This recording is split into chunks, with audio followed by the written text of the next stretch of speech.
Dia ho ampitombona amintsika indray a ny fahasoavana sy ny fiadanana avy amin'Andriamanitra iray a sy Jesosy Kristy tompontsika. Androanitsika araka ny fandraisana dia hiresaka manokana momba ny antsoina hoe finoana miteraka asa tsara. Ity sujet anankiray ity dia matetika mampifanohatra ny kristianina. Ny sasany miteny hoe finoana dia finoana ihany dia ampy. Ny sasany teny hoe tsy finoana fotsiny fa mila asa. Dia izay sujet zay no horesahantsika androany finoana miteraka asa. Matetika koa ny epistiliny Jakoba sy ny epistiliny Paoly dia ampifanohirin'ny olona foana. Ny epistily soratan'i Jakoba no hoe finoana ny mahavonjy sy le zavatra tenenin'i Jakoba zany any amin'ny epistiliny ihany hoe ianao manana finoana, za manana asa ozy izy dia ampisehoy amin'ny asa ara ny finoanao. Dia lasa ampifanohirin'ny olona foana ireo epistily anankiroa ireo. Inona zavatra tenenin'ny Paoly sy Jakoba, ireo no horesahantsika androany dia hiresakitsika ao anatin'izay hoe ohatry ny ahoana zany hoe finoana miteraka asa tsara izany. Ohatry ny ahoana zany hoe nandray ny asa-pamonjeny Jesosy Kristy ary rehefa nandray ny asa-pamonjeny Jesosy Kristy dia rehefa avy eo kosa dia zay asa-pamonjeny Jesosy Kristy zay dia mamokatra asa tsara eo amiko, fa tsy zany miezaka. Ndao ara ny hojerentsika aloha ny zavatra nysoratan'izy roalahy i Paoly sy Jakoba, satria ireo foana zany ny zavatra ampifanoherin'ny olona. Zavatra nysoratan'i Paoly any amin'ny Efesianina toko faharoa andininy fahavalo dia zao ny zavatra nytenenin'ny Paoly any hoe fa fahasoavana ozy izy namonjena anareo amin'ny finoana ary tsy avy aminareo zany fa fanomezana avy amin'Andriamanitra. Tsy avy amin'ny asa ozy izy fandrao isirehare, fa asantsika voaforona tao amin'ny Kristy Jesosy mba hanao asa tsara izay namboarin'Andriamanitra raha teo mba handehanantsika ao aminy. Zay zany le teniny soratan'i Paoly. Zany hoe ny zavatra soratan'i Paoly eo dia mazava tsara hoe fahasoavana ozy izy namonjena, fa saingy ary tsy avy amin'ny asa ozy izy fandrao isirehare. Inona kosa ny zavatra tenenin'ny Jakoba? Ny zavatra tenenin'ny Jakoba any amin'ny Jakoba toko faharoa andininy faha 14 dia zao ny zavatra tenenin'ny Jakoba any hoe inona moa ny soazoko rahalahiko ozy izy raha misy milaza fa manam-pinoana izy nefa tsy manana asa. Ny finoana va ozy izy mahavonjy azy. Raha misy rahalahy ozy izy nanabavy tsy manan-kitafy sady tsy manan-kohanina. Misy aminareo manao aminy hoe mandehana ny fiadanana, mamindro, mivokisa, kanefa tsy omenareo azy tsinona izay tandrifiny ho an'ny tenany. Inona ozy izy ny soa azo amin'izany? Dia toy izany koa ozy izy ny finoana ozy izy raha tsy misy asa dia maty mihitsy. Angamba ozy izy anao hoe ianao manam-pinoana ary za manana asa dia asehoy amiko amin'ny asa raha ozy izy ny finoanao ary za kosa aneho aminao ny finoako amin'ny asako. Ianao mino fa raha ihany Andriamanitra dia tsara zany ozy izy ny demonia koa mino dia mangovitra. Dia moa tsy fantatrao va ozy izy irom-poana fa tsy vanina ny finoana tsy misy asa. Ireo teny anankiroa ireo verset anankiroa ireo ampiadiny ny kristianina dia samy manana ny position, dia samy misintrona zay maharesy lahatra azy. Dia ny anankiray miteny hoe finoana ihany ny mahavonjy, dia ny anankiray indray miteny hoe raha tsy miasa ianao zay vao voavonjy. Dia zay zavatra zay no tena ho resahantsika androany zany hoe ohatry ny ahoana marina moa ty fiainana kristianina ity. Voalohany indrindra aloha dia hiresakitsika hoe avaiza ara le finoana aloha, satria raha tsy azontsika zay dia tsy possible mihitsy ny ahazoantsika zany an'ity zavatra ity. Alohan'ny hiresahantsika hoe avaiza ny finoana, hiresaka kely aloha satria afangarontsika be ny antsoina hoe finoana, foi amin'ny teny malagasy izy finoana daholo ny ilazana anazy. Foi, religion, croyance, conviction. Afangarontsika daholo ireo zavatra rehetrarehetra ireo. Dia androany hiresaka tsara na zava-tsara hoe inona ny atao hoe foi, inona ny atao hoe religion, inona ny atao hoe croyance, inona ny atao hoe conviction. Foi aloha, ny atao hoe foi, FOI, lay finoana marina tena izy de tsy misy afa-tsy fanomezana avy amin'Andriamanitra izy io ary miivo amin'ny asa-pamonjeny Jesosy Kristy. Zay zany le foi. Io tsy misy afa-tsy ao amin'ny kristianisme izy io. Ao am' Jesosy Kristy rery misy an'io ho hitantsika eo moa rehefa aveo fa ho resahantsika izy rehefa aveo. Io rery ny antsoina hoe finoana marina. Io rery ny antsoina hoe finoana marina. Iresaka tsika aveo hoe avaizany nazona an'io finoana marina io. Fa zay aloha zany ny antsoina hoe foi. De le finoana miivo am' Jesosy Kristy sy ny asa-pamonjeny irery any. Zay zany ny atao hoe foi zay. Misy indray ny antsoina hoe religion. Ny antsoina hoe religion kosa raha midika teny malagasy izy dia antsoina hoe fomba-pivavahana. Dia ny religion kosa de raha tsoroko, tena hoe tsoroko tsotra zany a, de ny atao hoe religion de zay zavatra rehetra ataon'ny olombelona miivo amin'ny tenany, zay zavatra rehetra ataon'ny olombelona miivo amin'ny tenany ka ezahany anatonana an'Andriamanitra. Zay ny atao hoe religion. Zay zavatra rehetra miivo amin'ny tenan'ny olombelona ka ataony sy ezahany mba hahafahany manantona an'Andriamanitra. Zay ny antsoina hoe religion zay. De ny religion tsy voatery ao anatin'ny kristianisme misy religion, fa rehefa misy bouddhisme, ny hindoisme, ny taoisme, ny islamisme, tsy reo fivavahana rehetra maneran-tany, ny judaisme sy ny rehetrarehetra dia misy reo ny antsoina reo misy formana religion. Ao anatin'ireo zany misy religion hatrany amin'ny kristianisme. Zany hoe zay ezaka rehetra ataon'ny olombelona mivo amin'ny tenany ezahany anantonana an'Andriamanitra. De ao anatin'izany koa tout ce qui est développement personnel sy ny zavatra isan-karazany reny ny antsoina hoe religion reny. Croyance amintsika malagasy io le tenentsika misy zavatra zay inotsika ohatra hoe raisiko ohatra tonga de ak exemple am'le croyance. Ny croyance ohatra finonom-poana, raha ohatra hoe odi-mpamosavy de tsy haiko asina tahoako fafa de atsatoka mioaka le tahoako fafa. Reny ny antsoina hoe croyance. Ao anatin'ny religion koa misy croyance maro isan-karazany. Ny ohatra hoe ny croyance ao anaty religion zao ohatra de hoe tsy tiana ray ohatra neny fifoazana ohatra hoe tsy maintsy akanjo fotsy, fa rehefa tsy akanjo fotsy zany dia manjary tsy tian'Andriamanitra, ny loko mena sy ny loko mainty tsy tian'Andriamanitra. Reny ny antsoina hoe croyance. Ny conviction kosa dia farisen-dahatra. Ny atao hoe conviction dia misy zavatra hita amin'ny masonao na tsy hita amin'ny masonao, reny sofinao na information hainao dia mandresy lahatra anao. Zay ny antsoina hoe conviction. Raha azontsika ireo zavatra rehetrarehetra reo na foi, na religion, na croyance, na conviction dia vokatry ny zavatra, na vokatry ny teny, na vokatry ny information. Zany hoe zavatra henontsika, zavatra hitantsika maso, zavatra tsapain'ny tanantsika dia lasa mivadika le izy ho foi, religion, croyance ary conviction.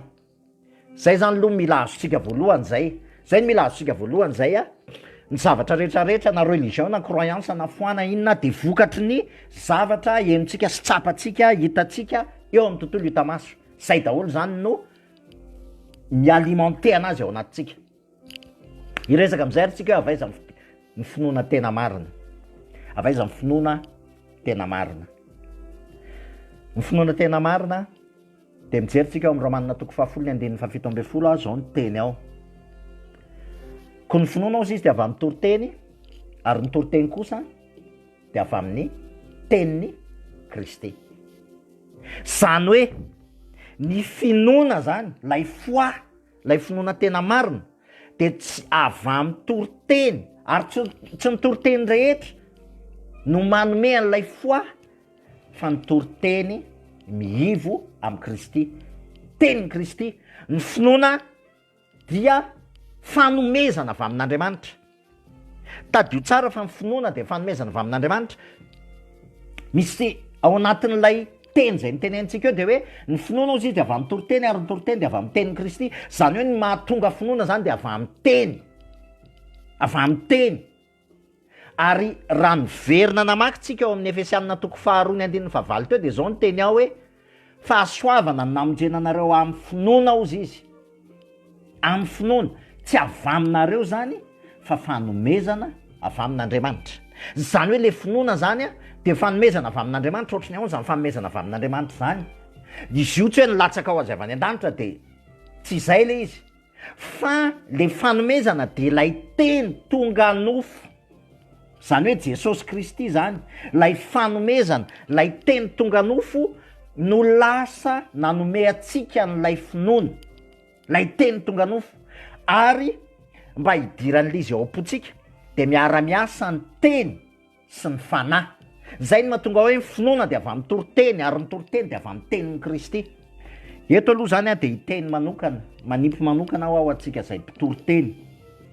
Tadio ry havana fa maika erytsika amin'ny metsin'ny olona hoe tsy manam-pinoana sy ny ohatran'izao sy ny ohatran'izao. Fa ny toriteninao aloha ny mira toriteny miivo amin'ny Kristy. Ny toriteny toritsika aloha ny mila toriteny miivo, teny miivo amin'ny Kristy sy ny asa-pamonjeny. Satria ny teny dia tonga nofo ozy izy ny tenin'Andriamanitra, ary ny fanahy dia tonga fiainana tamin'ny alalan'ny fanahy masina. Dia miara-miasa ny teny sy ny fanahy mandefa ny teniny, manome finoana ao anatin'ny olona. Ny olona tsy afaka handray finoana na oviana na oviana, tsy possible ny olona mandray finoana raha tsy maheno ny teny mivo amin'ny Kristy izy. Ary olona manana ny fanahy ny Kristy no mitory ny teny mivo amin'ny Kristy, ary rehefa izay dia mandray ny teny ny olona. Ozy izy Petera any amin'ny epistiliny, epistiliny Petera faharoa toko voalohany andiny voalohany zao ny tenin'ny Petera hoe Simona Petera ozy izy mpanompo sy apôstôlin'i Jesosy Kristy, mamangy zay efa nahazo finoana, mamangy zay efa nahazo finoana soa tahaka ny anay ozy izy amin'ny fahamarinan'i Jesosy Kristy andriamanitsika sy mpamonjy. Mamangy zay efa nahazo finoana amin'ny ahoana ny azontsika ny finoana io, amin'ny alalan'ny fiainotsika ny teny zay miivo amin'ny asa-pamonjeny Jesosy Kristy. Tsisy afa-tsy zay. Ary ny fanahy dia vavolombelona manambarany Jesosy Kristy. Zany hoe ny fanahiny Jesosy Kristy velona ao anatin'ny olona no mitory an'ilay teny zay miivo amin'ny Kristy, dia afaka mandray an'izay ny olona. Raha vao tsy izay no toritsika dia tsy afaka handray na oviana anio finoana tena marina io ny olona. Tsy possible. Raha iresaka arantsika, raha iresakitsika hoe ohatrany ahoana arany io finoana tena mahavonjy io, azavaiko kely aloha hoe io finoana io dia tsy maintsy, araka ny teneniko teo, dia tsy maintsy miorina amin'ny Jesosy Kristy sy ny asa-pamonjeny zany. Teny, parole, zay dikany hoe parole fa tsy soratra. Tsika indraindray baiboly mamaika atsika, fa ny baiboly soratra, écriture. Fa ny resaka eto dia teny, parole. Samihafa ny parole sy ny soratra, samihafa ny teny sy ny soratra. Parole atosiky ny fanahy, parole ahetsiky ny fanahin'Andriamanitra. Zay zany, zay ihany zany no afaka mikasika ny fon'ny olona ary mahatonga finoana any anatin'ny fon'ny olona. Any amin'ny Hébreux 12:2 dia miteny izy hoe mijery an' Jesosy Kristy tompon'ny finoantsika ozy izy sy mpanefa azy. Zany hoe ilay finoana zany dia Jesosy Kristy ny tompony sy mpanefa azy. Eny ary, raha azontsika zay a, ny tena finoana marina mahavony zany dia tsy misy afa-tsy ny hoe miivo amin'ny teny momba an' Jesosy Kristy sy ny asa-pamonjeny irery ihany. Alohan'ny anazavako n'ity resaka ity aloha, hiverina kely amin'ilay sujet hafa maninona moa miresaka n'ity zavatra ity, satria ny resaka nresantsika teo dia hoe finoana miteraka asa tsara. Zay zany no sujet nresantsika teo. Fa maninona ny mila hazavaina tsara aloha ny finoana, satria ny antony dia tsotra. Zay zavatra rehetra ao anatin'ny fonao a, zay zavatra ao anatin'ny fonao a, zafady, ny zavatra ao anatin'ny fonao no miteraka farisen-dahatra, zavatra heninao zany a, no miteraka farisen-dahatra, ary ny farisen-dahatra rehefa aveo a no miteraka fiovana amin'ny fanavozana ny saina, miteraka fisainana moa plutôt, ary ny fisainana rehefa aveo a no lasa fietsika. Averiko indray mandeha ny zavatra heninao, ny zavatra hitanao, ny zavatra tsapainao, ny lasa tafalatsaka ao anatin'ny fonao, lasa farisen-dahatra, manova ny fomba fisainanao, ary de lasa fietsika ao. Zay zany ny mila azo zay, principe zay, ny zavatra ao am-ponao a no lasa fisainanao, de lasa manetsika anao. Zany hoe rehefa tsy le finoana marina zany mipetraka ao anatin'ny fotsika, de tsy possible niova amin'ny fanavozana ny saina tena marina ao am' Kristy tsika, de tsy possible hietsika anao asa tsara tsika mivo am' Kristy. Zay zany mila mazava zay zavatra zay. Inona ny dikan'izany zavatra zany a? Izay no mahatonga aloha manazava hoe averiko azavaina tsara mihitsy aloha inona ny atao hoe finoana, satria raha vao tsy azontsika ny hoe inona ny atao hoe finoana tena marina, dia tsy possible tsika ho ahetsiky ny finoana tena marina. Nanazava teo aho hoe avaiza le finoana zany a, de rehefa am'izay a anazava am'izao hoe inona ry finoana tena marina mahavonjy io. Araka ny efa nambarantsika sy ny tenenitsika teo a, de io finoana tena marina mahavonjy io de miivo am' Kristy sy ny asa-pamonjeny indrery ihany. Zay ihany zany ny mila toriana, Kristy sy ny asa-pamonjeny irery ihany. Zay no miteraka finoana tena marina, araky ny teny zay vakintsika teo hoe ny finoana de avy amin'ny toriteny, ary ny toriteny avy amin'ny tenin'ny Kristy. Inona avy ary reo teny zay ahafahantsika mandray n'ilay finoana tena marina miivo am' Kristy? Voalohany indrindra aloha dia voavela ny elokao taloha, ankehitriny, ary ho avy noho ny amin'ny asa-pamonjena nataony Kristy aminao teo amin'ny hazo fijaliana.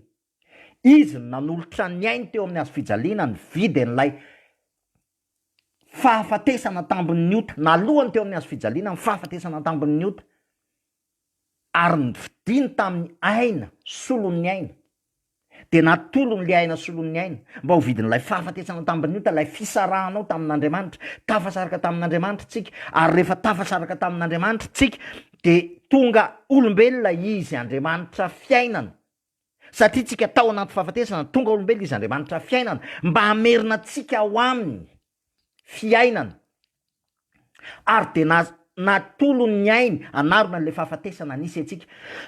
Zany hoe nampiavana atsika tamin'Andriamanitra izy, tsy misy famelan-keloka raha tsy misy raha latsaka. Ao anatin'ny rano misy ny ainy, natolon'ny ainy anarona le fahafatesana tambon'ny ota, zay tokony niatra tamintsika. Ary rehefa nalohan'zay vidin'ilay fahafatesana tambon'ny ota zay, de voavela ny elokontsika. Vita fihavanana amin'Andriamanitra tsika, ny dikany hoe voavela eloka, de olona tsy mpanota intsony, olona vita fihavanana amin'Andriamanitra, olona tafaray amin'Andriamanitra indray. Zay ny atao hoe olona voavela eloka. Voavela eloka vita fihavanana amin'Andriamanitra mandrakizay zasy anao, noho ny amin'ny asa-pamonjena nataon'i Jesosy Kristy. Voavela ny eloka ao taloha, ankehitriny, ary ho avy. Voasarona mandrakizay ny eloka ao, ary manomboka eo lasa vita fihavanana amin'Andriamanitra ianao, tsy mpanota intsony ianao fa lasa zanak'Andriamanitra. Zay ny asa-pamonjena voalohany, zay ny orenan'ny teny mpinoana voalohany. Tsy misy olona afaka miaina fiainana kristianina raha tsy olona voavela eloka, laingo zany. Raha ohatra ianao ka milaza ny tenanao fa kristianina, nefa ianao tsy mahatsiaro fa efa voavela eloka, de mbola tsy izy ianao zany, fa ilana tsiny. Satria ny famelan-keloka nataon'i Jesosy teo amin'ny hazo fijaliana no mandravina lay antsana nampisaraka tamin'Andriamanitra sy ny olona, ary lasa mampiverina ny olona tao anaty fahafatesana, hiverina ao anatin'ny fiainana. Zay ny dikany hoe tsy misy famelan-keloka raha tsy misy raha latsaka. Ny atao hoe olona meloka de olona mpanota, olona tafasaraka amin'Andriamanitra, lasa miverina ao anaty fiainana ny olona. Zay ny voalohany. Voavela ny eloka ao taloha, ankehitriny, ary ho avy. Tsy angatahany zay, tsy talaona tsony zay fa zavatra efa vita, efa nomeny Jesosy Kristy fa mila inona de mila raisina. Zay zany ny zavatra voalohany. Zavatra faharoa mila azontsika, ny zavatra faharoa de izao: Jesosy Kristy dia efa nanombo atsika lay tsika taloha tafasaraka taminy, lay tsika ahetsiky ny zao atsika, izao kelitsika, le petit je suis, lay je suis kelitsika no efa nomboan Jesosy Kristy niaraka taminy teo amin'ny hazo fijaliana. Efa vita koa zany, tsy angatahany zany, tsy misy ninina natao zany, fa efa vitan Jesosy. Mila inona, mila raisina tahaka ny famelan-keloka. Fahatelo manaraka an'izay, netiny satria tsika tao anaty fahafatesana rehefa tafasaraka amin'Andriamanitra. Ny dikany ao anaty fahafatesana ianao dia misy endrim-pahafatesana miseho eo amin'ny fiainanao. Inona avy reo endrim-pahafatesan'ireo? Ozina, aretina, fahotana, tebiteby, fahantrana, trosa, fialonana, toe-po ratra anaty, toe-po maratra, ary ny farany indrindra dia ny fahafatesana ara-nofo. Reny rehetrarehetra reny, ny fanamelohana sy ny rehetrarehetra, reny antsoina hoe endrim-pahafatesana. Reny le mahatonga antsika mihazakazaka manatona an'Andriamanitra. Nefa raha ny tena marina, tsy reny ny tokony hanatona antsika n'Andriamanitra, fa ny fahatsapantsika hoe tafasaraka amin'Andriamanitra tsika ary ao anaty fahafatesana tsika. De satria ao anaty fahafatesana tsika de nisy endrim-pahafatesana, vokatry le fahafatesana. Ary satria nisy endrim-pahafatesana de netiny Jesosy teo amin'ny hazo fijaliana ihany koa ny endrim-pahafatesana rehetra.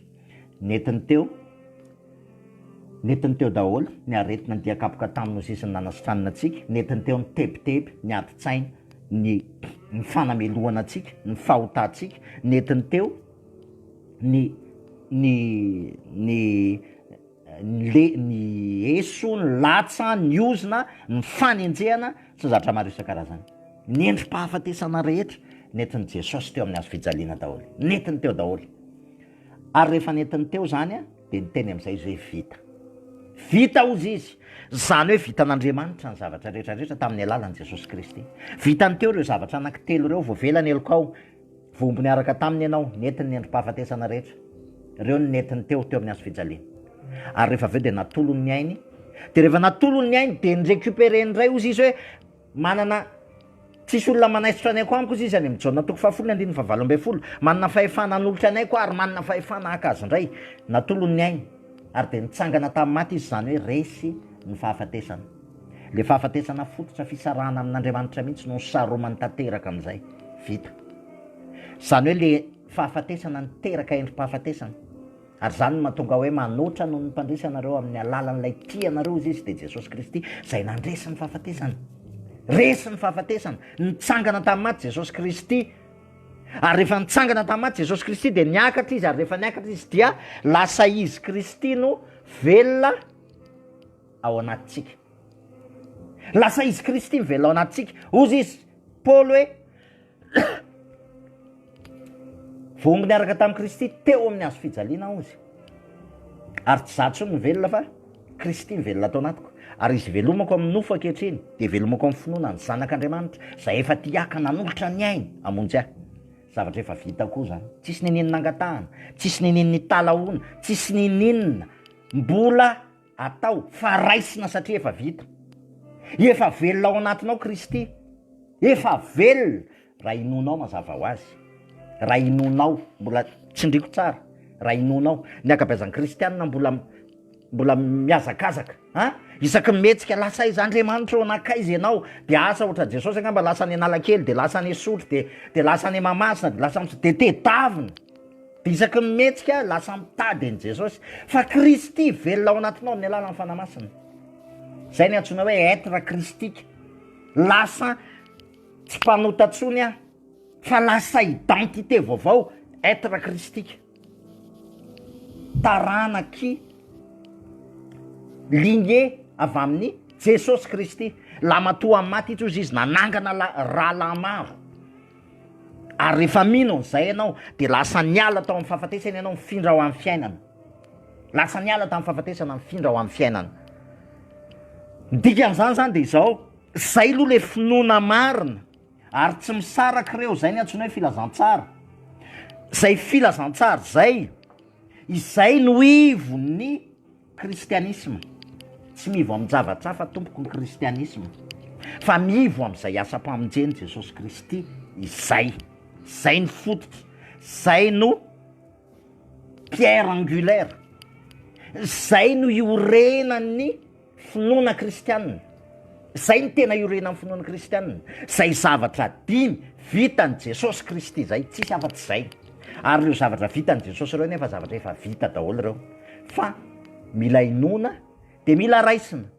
Zany hoe zay ny mila torian'ny mpitory filazantsara, zay ny mila resahana fa tsy zavatra hafa. Fa rehefa tsy zay ny toriantsika de mazava ho azy fa zavatra hafa ny voarayan'ny olona, de zay ny mahatonga ny religion, de zay ny mahatonga ny zavatra maro isan-karazany korotana eran'izao tontolo zao. Satria tsy lay fototra, tsy lay Andriamanitra tonga olombelona nampiavana n'Andriamanitra tamin'ny olona ny resahana, tsy lay Andriamanitra, tsy lay VH, le Dieu créateur tonga olombelona ary nanala ny olona tao anaty fahafatesana ho ao amin'ny fahazavany, ho ao amin'ny fiainana. Tsy zay ny resahana, fa lasa fombafomba ny resahana, lasa religion ny resahana, lasa croyance ny resahana, lasa conviction personnelle n'olona ny resahana, fa tsy ilay tena teny zay nivo amin'ny Kristy mahatonga finoana. Fa rehefa izay ny resahantsika, voavelany eloko ao, zavatra efa vita. Raha izay zavatra tena vita ny Kristy izay ny resahantsika, za miteny aminao fa misy zavatra miova ngeza be eto ambonin'ny tany. Raha resahantsika fa efa voavela eloka isika, ary tsy angatahana tsony zany, fa efa vita, voavela eloka, mandrakizay tsika, vita fihavanana amin'Andriamanitra. Faharoa, efa voaomby le tsika taloha, la égocentrique. Fahatelo, efa netiny teo daholo ny endrim-pahafatesana rehetra, efa nentin' Jesosy. Fahaefatra, nitsangana tamin'ny maty izy ary resy lay fahafatesana, lay déconnexion, lay fisarahana tamin'Andriamanitra, voasarona. Fahadimy, niakatra izy ary nidina izy ary izy ny lasa velona ao anatsika, izy ny lasa identité atsika. Raha zany ny resahantsika, misy zavatra miova, ary efa vita zany zavatra zany, efa vita fa tsy mila angatahana. Rehefa azotsika zany zay zay le tena finoana tena marina, zay le tena finoana tena marina. De iresaka am'izay tsika inona am'izay ary ny ifandraisan'izay am'le asa. Raha manana an'izay de ahoana am'izay arany? Eto am'izay eto ny tena mahavoa ny kristianina betsaka. Mety mino an'izay ihany izy, mino ny asa-pamonjeny Jesosy izy, fa saingy zao lasa indray izy miverina mandeha amin'ny herin'ny tenany, lasa indray izy miverina mandeha amin'ny herin'ny tenany. De mampalahelo fa misy kristianina de miteny hoe Andriamanitra hono tsy manampy izay tsy manampy ny tenany. De variana hoe kristianina ve no mahasamy teny an'izany hoe Andriamanitra tsy manampy izay tsy manampy ny tenany. Fa anankiroa ihany ny hery manosika anao eto amin'izao tontolo zao. Roa ihany ny hery manosika atsika, na ny herin'ny Kristy velona ao anatintsika, na ny herin'ny tenantsika. Tsisy afa-tsy izay.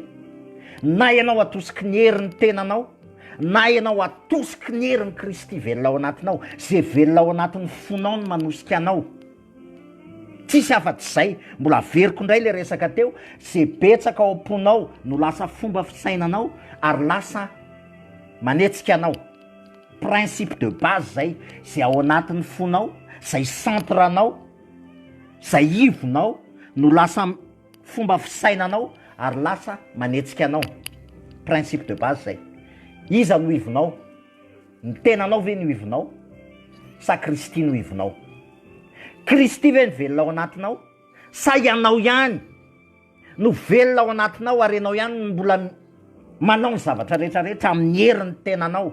Mety miresaka ianao hoe za efa voavony, za efa nandray famonjena, za efa izao, za efa izao.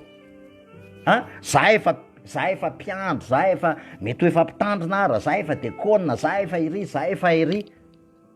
Fa ny fanontaniana mipetraka, iza ny velona ao anatinao?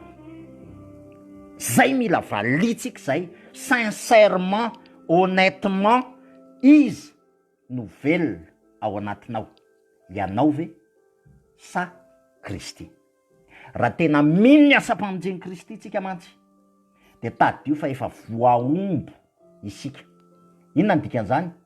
voaomby zany tsy mihetsika ntsony zany, finoana le resaka eto. Voaomby zany tsy mihetsika ntsony. Ary inona ny antony mahatonga ny Kristy velona ao anatintsika? Mahatonga ny Kristy velona ao anatintsika dia tsotra, mba hanetsika atsika. Lasa le grand je suis any. Lay izy izy hoe zany lalana, zany fahamarinana, zany fiainana. Le grand je suis any lasa manetsika atsika rehefa mino an'izay tsika fa Kristy ny velona ao anatintsika.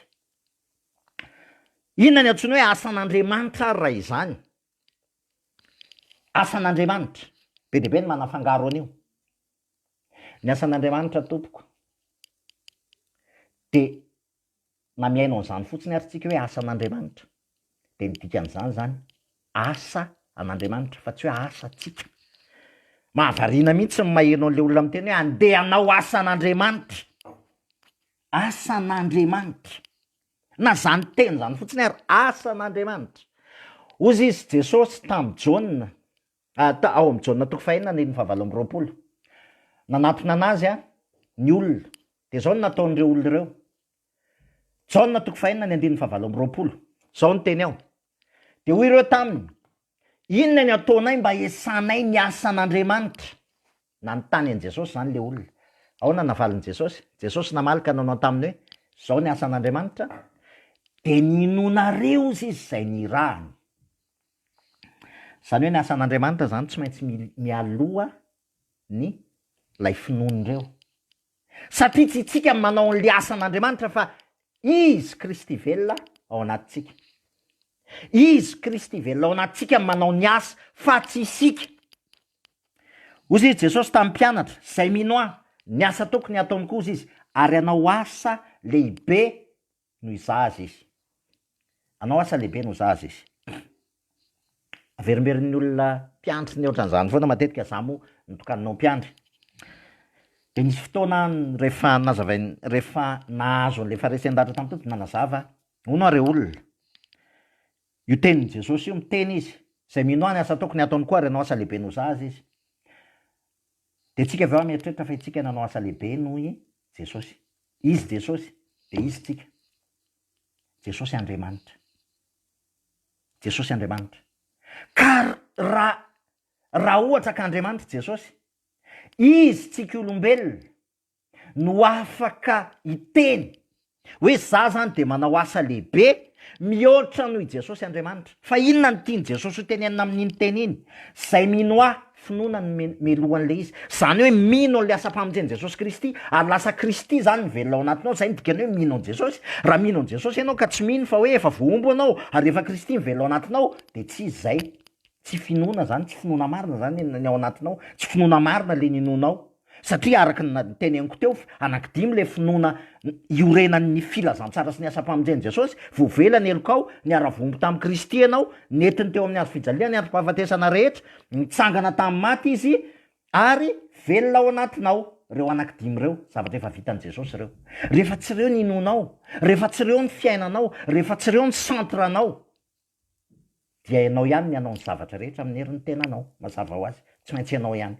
Dia mampalahelo any anatin'ny fanompona, ataoko hoe fanompona fa tsy tiako le asan'Andriamanitra, le miteny hoe asan'Andriamanitra, any anatin'ny fanompona an'Andriamanitra, dia ny olona ihany no mandeha amin'ny herin'ny tenany, ny olona ihany no saina amin'ny zay saim-patany, dia rehefa aveo, rehefa vita ny zavatra atao, dia mody asiana ery amin'ny farany hoe voninahitra ho an'Andriamanitra. Tsy tompoko, tsy zany ny atao hoe asan'Andriamanitra. Fa raha niteny Jesosy hoe zay mino ahy ny asa tokony ataony koa ary anao asa lehibe no zany azy izy, dia ny dikan'izany dia tsotra. Lay Kristy velona ao anatintsika manao asa lehibe mihoatra lavitra an'izay vitany amin'ny alalantsika. Izy no manao ny asa lehibe, fa tsy tsika akory no manao ny asa lehibe mihoatra noho izay vitan'i Jesosy. Izy ao velona ao anatintsika. Ozy izy ny tenin'Andriamanitra ny amin'ny Efesianina toko 2:9 le nivakintsika teo. Zao ny teny any hoe fahasoavanao izy namonjena anareo amin'ny finoana. Tsy avy aminareo zany fa vanomezana avy amin'Andriamanitra. Tsy avy amin'ny asa ozy izy fandrao isy reare. Satria zay ny olana, rehefa miasa tsika dia mireare. Za mahavita an'izao, za manao an'izao, za zao. Fa zao kosa ny teneniny. Fa asantsika ozy izy. Voaforona tao amin'ny Kristy Jesosy hanao asa tsara. Zany hoe ny foron'Andriamanitra tsika hanao asa tsara. Izy ny velona ao anatintsika manao an'ilay asa tsara, izy ny velona ao anatintsika, manao an'ilay asa tsara amin'ny alalantsika. Mila azontsika zay, mila azontsika zay, tsy possible amintsika ny hanao ny asan'Andriamanitra raha tsy Kristy velona ao anatintsika ny manao ny asany amin'ny alalantsika. Fa itsika efa voaombo, itsika efa voavela eloka, de itsika efa voaombo, donc tsika tsy mihetsika intsony. Ny dikan'izany hoe voaombo niaraka tamin'ny Kristy zany ny tsy mihetsika intsony e. Olona voaombo ve ianao de mbola hetsika, olona voaombo ve ianao de mbola anao inona, fa tsy itsika ny manao azy, fa i Kristy velona ao anatintsika. Ary zay ny tenin'ny Paoly any amin'ny Kolosiana voalohany 7:20. Eny tsara ny zavatra tenenin'ny Paoly e. Zao ozy izy ianareo izy no efa tian'Andriamanitra nampahafantariny any areniny voninahitra ty zava-miafiny ty any amin'ny Jentilisa. Areniny voninahitra ny zava-miafina ozy de Kristy ao anatinareo ozy izy. Areniny voninahitra ny zava-miafina, zany hoe zavatra nafenina. Kristy ao anatinareo ozy izy. Fanantenana sy voninahitra, l'espérance de la gloire. Izy ozy izy mitorinay, izy mitorinay, zany hoe Kristy zany mitorinay, de anarinay, ampianarinay amin'ny fahendrena rehetra ozy izy, ny olona rehetra, mba ho atolotray ho tanteraka ao amin'ny Kristy izy rehetra. Ary ny atanteraka an'izany ozy izy nikelezako aina koa sy ezahako fatratra, raha miainao anio tsika de ohatran'ny hoe izy manao azy. Ary ny atanteraka izany ozy izy nikelezako aina sy ezahako fatratra, araky ny fiasan'lay herin'lay miasa mahery atao anatiko. Araky ny fiasan'lay herin'lay miasa mahery atao anatiko. Iza lay miasa mahery atao anatiko? Kristy. Kristy lay miasa mahery atao anatiko.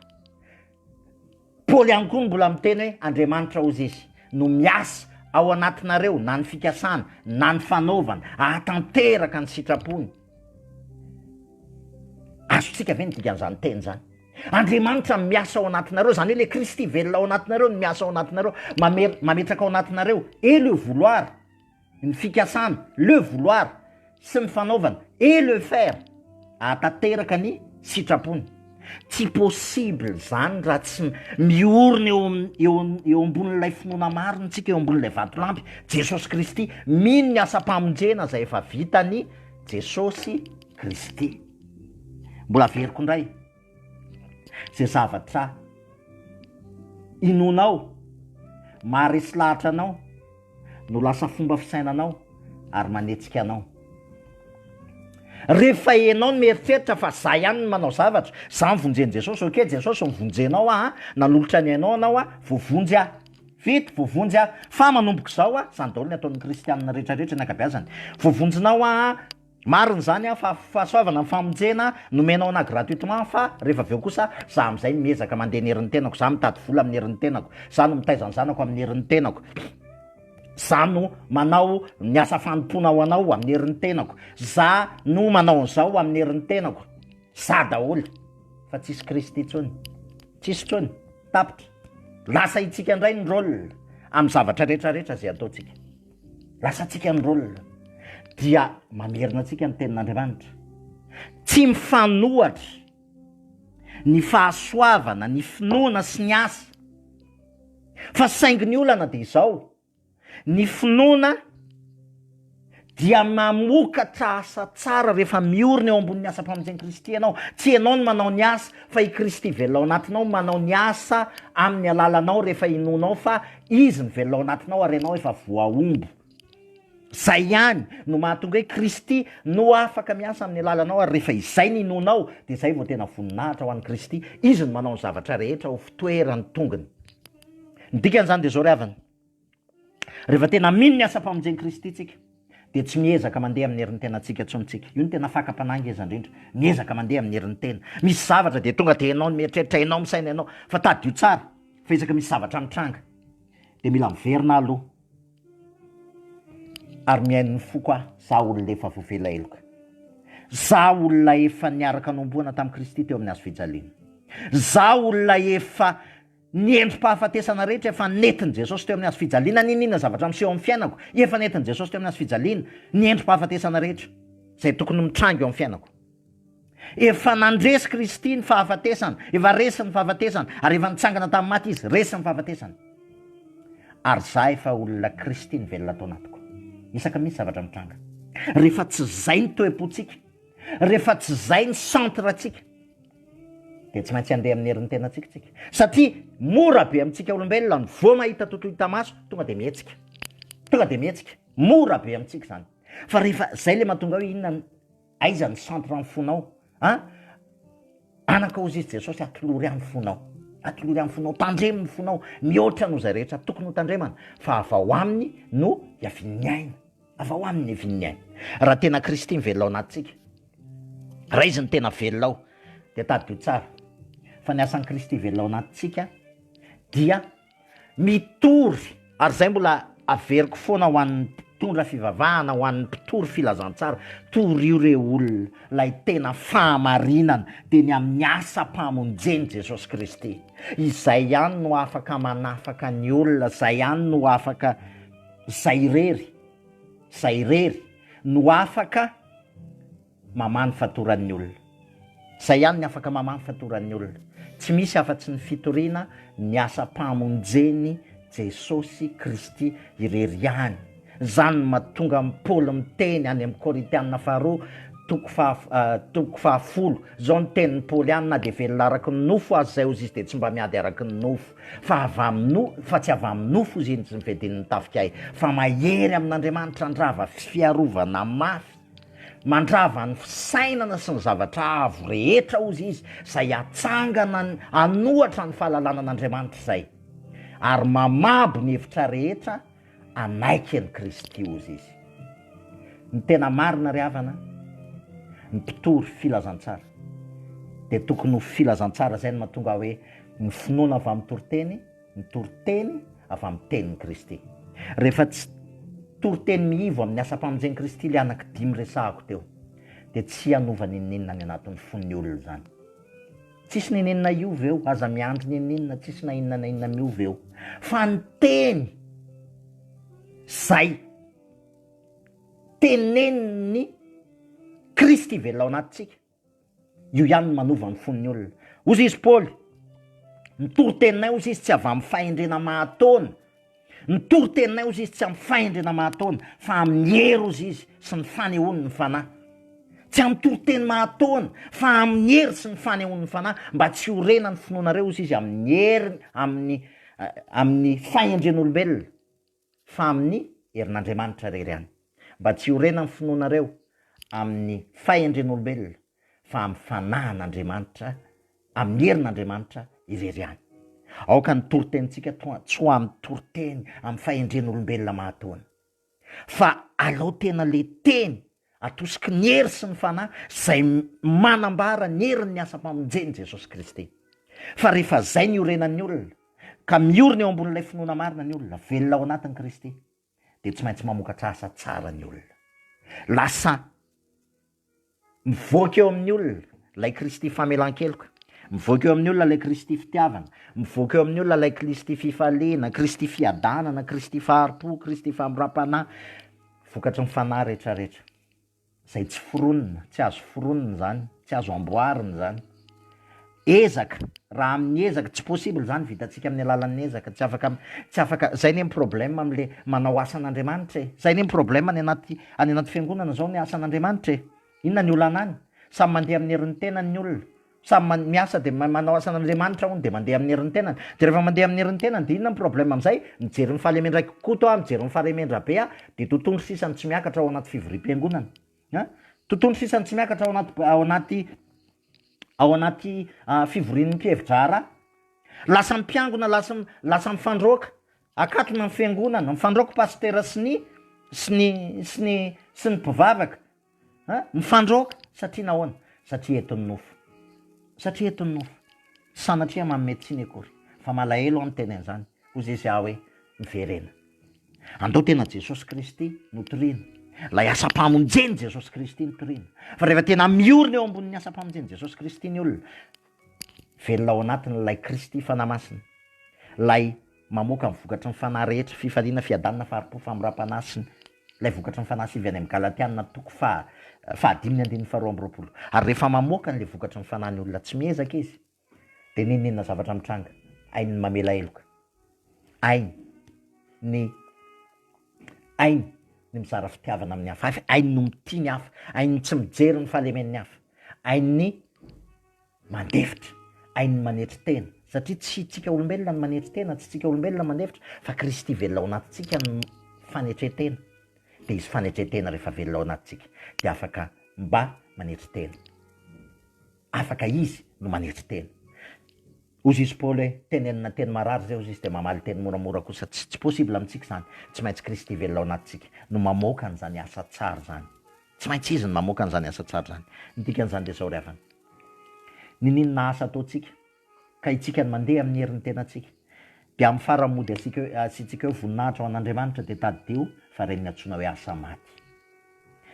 Ozy izy Paoly any amin'ny epistiliny hoe tsy maintsy ho zahatoetra amin'ny hafa ozy izy ny asan'ny olona rehetra, hozana amin'ny hafa.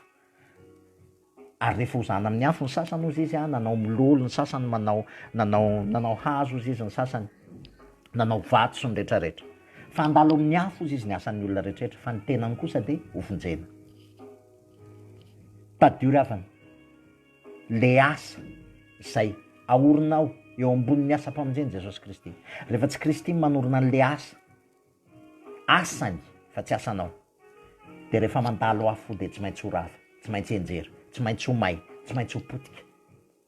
Fa rehefa Kristy ny asa amin'ny alalanao de asa maharitra mandrakizay, maharitra mandrakizay, satria ny famonjeny maharitra mandrakizay. Ary rehefa izy ny miasa ao anatinao, miasa amin'ny alalanao, mampiseho an'izany ny asa-pamonjeny zany, mampiseho an'izany asa tsara zany, satria voaforonanao asa tsara ianao, de ho hitanao fa iseho sy hamirapiratra eo aminao ny voninahitra Kristy. Ry havana, meteza tena iverina eo amin'ny asa-pamonjeny Kristy, ary meteza tena ino tanteraka fa Jesosy Kristy no efa nanombo antsika niaraka taminy tsy angatahany zany, ary izy ihany koa ny velona ao anatintsika.